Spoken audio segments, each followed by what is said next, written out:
В этом году исполняется 120 лет со дня рождения чувашского поэта Михаила Сеспеля.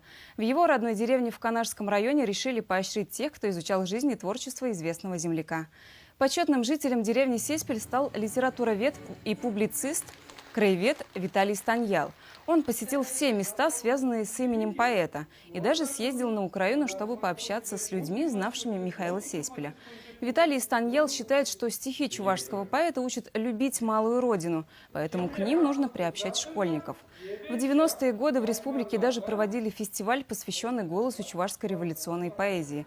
Виталий Петрович рассказал, что несколько раз сам участвовал в его организации.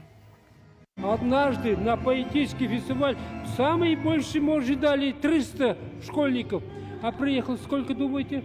1800. Некуда деваться нам, организаторам, просто принимать и объяснять им было трудно. Какой интерес был, такой же интерес надо возродить.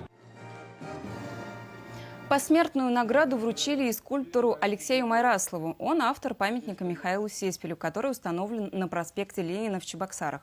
В родной деревне чувашского поэта открыт музей. Гостям подробно рассказали о каждом экспонате, а после они могли оставить отзыв в книге пожеланий. 20 лет тому назад вот здесь построили мемориальный комплекс. И вот в состав комплекса входит дворец культуры, вот школа, музей, парк, памятники, 2 памятника. Это должен быть туристическим центром, чтобы сюда тянуло, чтобы люди стремились сюда приехать посмотреть.